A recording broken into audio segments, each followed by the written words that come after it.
Tense, tinanong ng babae ang matanda, "Guro, gusto mo ba talagang gawin ito?" Sabi ng matanda, "Okay, naniniwala ako kay Senior Lee." Naglalaro ng larong tigre, tinulungan niya kaming bigyan kami ng pagkakataon. Gusto niyang tayo ang kanyang mga pawn. Gong Sun Chi, nagalit sana ang mga tao ng Lee fan sect. Si Senior Lee at nakakahiya kung patayin siya ni Senior Lee, kaya kailangan nating maglaro. Ang papel ng mga pawn at nagdeklara ng digmaan laban, Lee at ang sekta, nagulat ang lahat sa bulwagan nang marinig ito.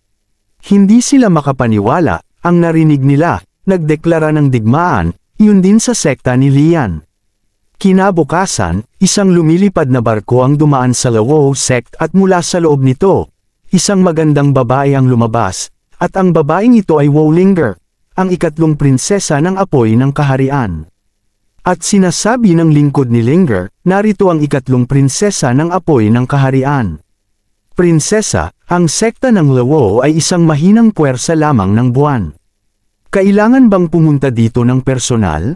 Bukod dito, nagdeklara sila ng digmaan laban sa sekta ng Lian hindi pa nagtagal. Masasaktan ba ang pagbisita natin sa pagkakataong ito?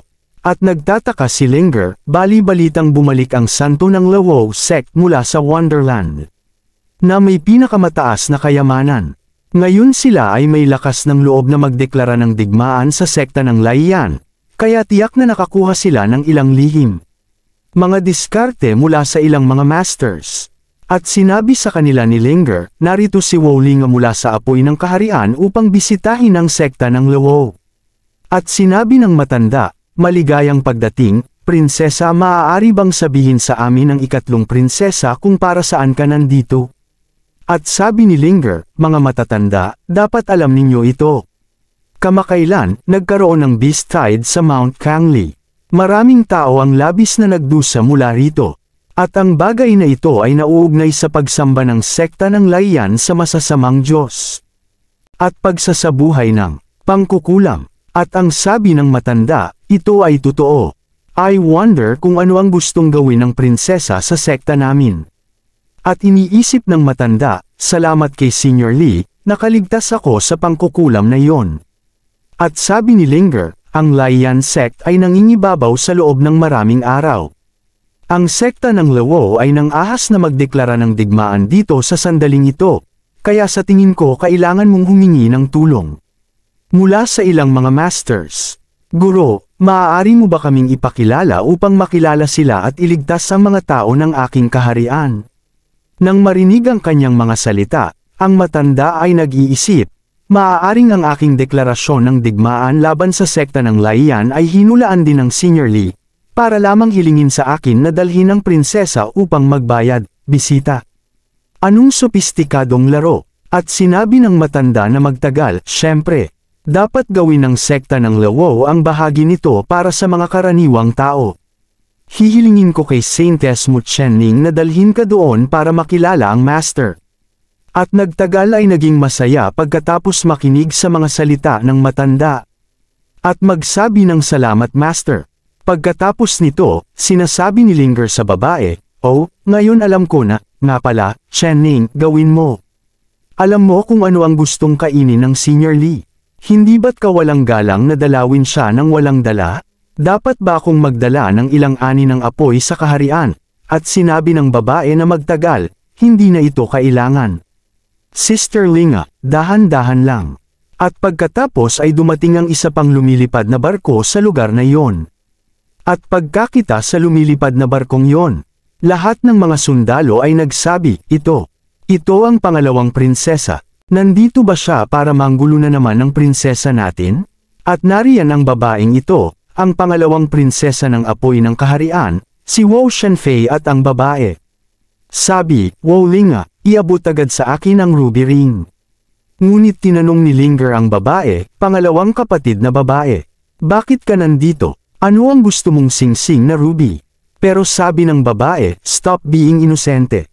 Ang masamang Diyos ay nagdulot ng kaguluhan sa bundok Kangli, at ang kayamanan ng apoy ng kaharian na nakabaon sa bundok ay malapit ng lumitaw. Nandito ka rin para dito. Pero napaka-inutil mo kahit may ruby ring. Pinakamabuting bigyan ako ng ruby ring, at maaari kitang gantimpalaan ng ilang natira. Ayaw ibigay ni Linger ang ruby ring at sinabing, ang ruby ring ay pamana ng aking ina.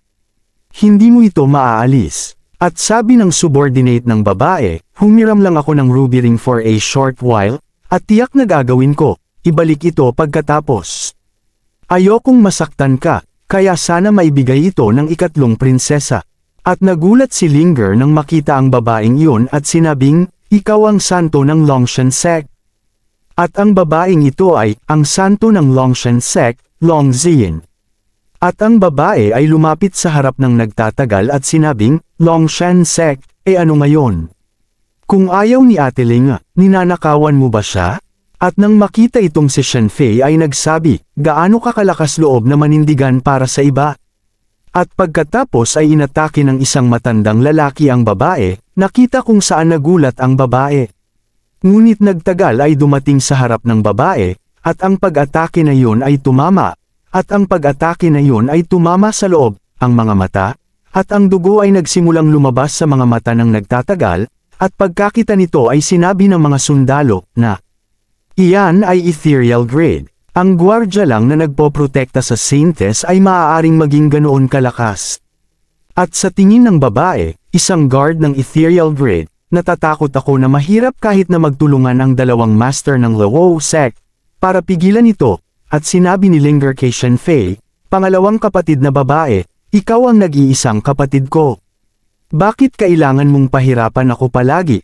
At tumawa si Shenfei at sinabing, kasi ngayon ang aking ina ang reyna, at magagawa ko ang anumang gusto ko. Ibigay ka agad ang singsing, o ang iyong crew ay masisira sa ilang minuto. At sabi ni Linger, hindi, walang kinalaman si Chen-Ning sa bagay na ito. Huwag mo siyang saktan. Prinsesa, tiisin natin sa ngayon. Okay, ibibigay ko sa iyo ang singsing. At binigay ni Linger ang ruby ring na yon, at hinawakan ng batang babae ang ruby ring na iyon at sinabing, magkakaroon ito. Mas maganda kung nangyari ito ng mas maaga. Dapat tanggapin ng mahina ang kanyang kapalaran. Balita ko may bagong backer ang Lilo sect kanina kaya mas mayabang ka. Pero kahit anong taga-suporta mo, parang langgam lang na nakaharap sa Longshan sect. And Linger is saying, simula bata pa ako ganito na. Simula nang pumanaw ang aking ina, ang aking mga gamit ay dinamlat sa ganitong paraan, at sabi ng babae na magtagal, kapatid na babae Ling, huwag mag-alala. Ang sekta ng Longshan ay hindi karapat-dapat na maging kalaban ni Senior Lee. Siguradong tutulungan tayo ni Senior Lee na mahanap ang lahat ng nawawalang hustisya. Siyang pagkatapos nito ay nagbago ang eksena, at dumating kami sa bahay ng isang tagahanga at sinasabi ng isang tagahanga. Bagamat ako mismo ang nagpinta nito, kailangan ko pa ring sabihin na ang pagpipinta ay talagang napakaganda. At pagkatapos ay dumating ang babae at nagtagal sa lugar na yun. At sinabi ng babae kay Linger na ito ay Senior Lee fan, at si Linger ay pumunta sa harap, at yumuko. Bago Lee fan at sabihin, Master, ito ay aking karangalan na makilala ka. Ako ay nagtatagal, at sabi ng Lee fan, hindi, huwag kang masyadong magpakumbaba. Ano ang problema ng babaeng ito? Nagkaroon ba siya ng buhangin sa kanyang mga mata? At sinabi ng babae sa Lee fan, si Ate Linga ay binubuli lang ng ilang kontrabida, at ang pamana ng kanyang ina ay inagaw. At sa tingin ng isang tagahanga, mga kontrabida, mga magnanakaw, ang labas ng mundo ay talagang mapanganib. Paano makakamit ang isang mahinang babae? At sinabi ng Lee fan na magtagal, huwag kang malungkot. Panasan mo ang luha mo. At binibigyan siya ng isang panyo, at kapag nagtatagal ay panasan ang kanyang mga luha mula sa panyo na iyon, marami. Ng espiritual na enerhiya ay lumalabas mula sa loob ng panyo na iyon. At nang makita ito, nagtagal ay nagulat at nag-iisip, paano ito? Pinunasan ko lang ang mga mata ko gamit ang panyo na ito, at gumaling na ang sugat ko. At saka, na-promote na rin ang eye skills ko from fire eyes to ruby eyes. Malinaw kong nakikita na mayroong libu-libong mga hibla ng espiritual na kapangyarihan na dumadaloy dito. Ang tirahan ni Senior Lee ay talagang isang wonderland. At sabi ng babae na magtagal, Ate Linga, pinagpala ka lang ba ni Senior Lee? At sabi ni Linger, "It's more than just a blessing. It just makes me reborn." "Maraming salamat, Senyor." At sabi ng Li Fan, "Panyo lang." Walang anuman. Ngunit iniisip ng Li Fan, kung gaano kalungkot ang buhay ng babaeng ito. Sobra na ba dahil lang sa panyo? At pinapasok silang dalawa ng Li Fan, pagkatapos ay pumasok silang dalawa sa loob at sinabi ng Li Fan, "Inaayos ko ang mga paintings ko. Baka medyo magulo." At nang makita nilang dalawa ang mga painting na gawa ng Li Fan, laking gulat nila at napaisip, napakalakas na dumadaloy na espiritu ng tao. Ang pagpipinta na ito ay tiyak na isang banal na bagay. At nang hawakan ni Linger ang pagpipinta na yun ay nakaramdam siya ng labis na kapangyarihan. "Pakiramdam ko hindi mabilang na mga fragment ng tao ang tumatawag sa akin. Ito ay isang pakiramdam ng katatagan tulad ng pagbabalik sa sinapupunan ng aking ina." At pagkatapos ay ang mga mata ni Linger ay na-upgrade, ang ikatlong baitang mga banal na mata. At ang babae ay nagtatanong Linger, "Kumusta ang pakiramdam mo?" Kaya sabi ni Linger, "Si Senyor Li talaga ang pinakamalakas na master na nakita ko." At ang Li Fan ay tumingin sa kanilang dalawa at sa tingin, ito ay lamang ng ilang mga kwadro na gawa. Bakit sila nagulat? O talagang napakahusay ng aking mga kasanayan sa pagpipinta? At pagkatapos ay may abiso mula sa system, bagong gawain, bigyan ng regalo si Wo Linger. At iniisip ng isang tagahanga, regalo. Isang biglaang regalo, 3 taon na akong nagsasaka sa kabundukan. Paano ako magkakaroon ng pera para bumili ng anumang mga regalo? Oh, alam ko. At sinabi ng Li Fan kay Linger, "Dahil gusto mo ang mga painting ko, kumuha ka ng isa. Kunin ito bilang regalo. Kung makakatagpo ka ng anumang mga paghihirap sa hinaharap, maaaring makatulong ang pagpipinta na ito." At iniisip ng isang tagahanga, ito ay ganap na gantimpala ng system ng walang gastos. Sobrang ganda, at mahinang sabi ng babae sa tenga ni Linger, "Ate Linga, laging may plano si Senyor Li. Siguradong nakita na niya na gagamitin mo ito sa hinaharap kapag gusto niyang magkaroon ka ng banal na bagay na ito." At nagtagal sabi sa Li Fan, "Tapos tatanggapin ko. Salamat sa iyong kabutihang loob, Senyor." Ngunit iniisip ng aking tagahanga, sa palagay ko ay mahirap sila. Maaari nilang ibenta ang painting na ito para makakuha ng pera at masuportahan ang kanilang pamilya. Tinutulungan ko ang mga tao at kumpletuhin ang gawain ng system ng sabay-sabay. Kaya ko naman. At sinabi ng Li Fan na magtagal, isaisip lamang ang isang bagay, mas mabuting panatilihin ang mga pagpipinta ng mas matagal. At sabi ni Linger, "Huwag kang mag-alala, Senyor.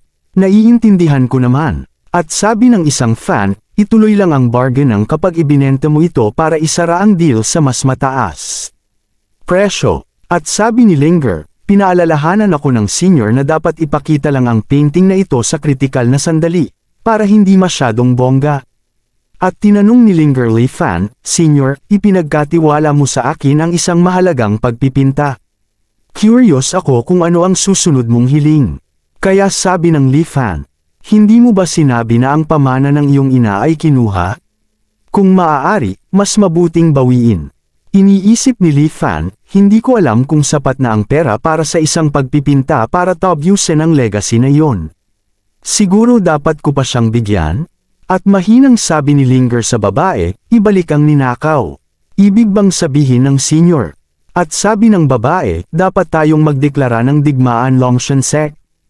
At sinabi ni Linger sa Li Fan, "Senyor, naiintindihan ko ang ibig mong sabihin." At sabi ng babae, "Huwag kang mag-alala, Senyor. Susundin namin ang iyong mga utos." At pagkatapos makinig sa kanilang dalawa, sinabi ng Li Fan, "Ano? Naiintindihan mo ako?" "Bueno." Pagkatapos ay palm.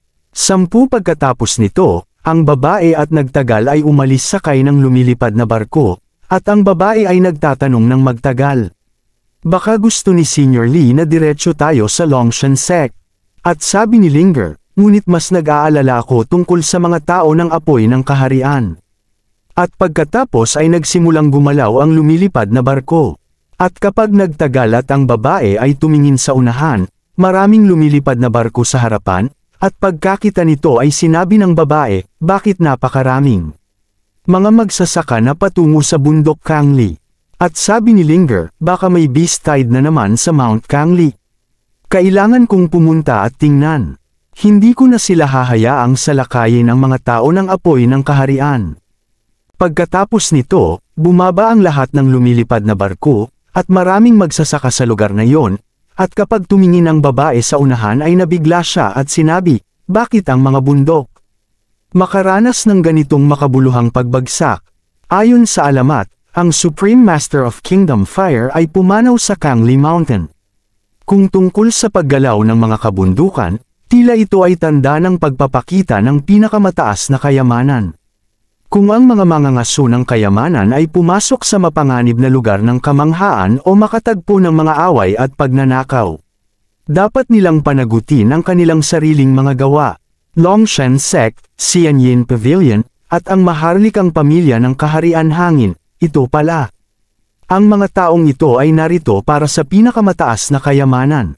At pagkatapos ay nagsimulang manginig ang lupa, at maraming kadena ang bumaba mula sa langit. At isang kabaong ang lumabas mula sa lugar na iyon, at pagkakita nito ay nagulat ang lahat at nagsabi, ito ang hindi pa natutuklasang teritoryo. Lumalabas na, sa itaas, maaaring ito ang kabaong ng Supreme Master of Kingdom Fire. Kung saan inilibing ang Supreme Master, dapat nandoon ang Supreme Treasure. Isang kasiya siyang paglalakbay ngayon. Kapag nakuha mo na ang kayamanan, maaari kang maging immortal sa isang hakbang. Ngunit ang matagal na pagtingin sa kabaong na iyon ay nagsasabing, hindi, mayroong higit pa sa mga kayamanan sa kabaong. At ang babae ay nagtatanong, kapatid na babae Linga, ano ang iyong nakita? Kaya nagtagal ang mga estado, hindi ako sigurado, ngunit tiyak na hindi ito ganoon ka-simple. Marahil ay ibinigay sa akin ni Senior Lee ang pagpipinta upang hayaan akong itigil ang lahat ng ito.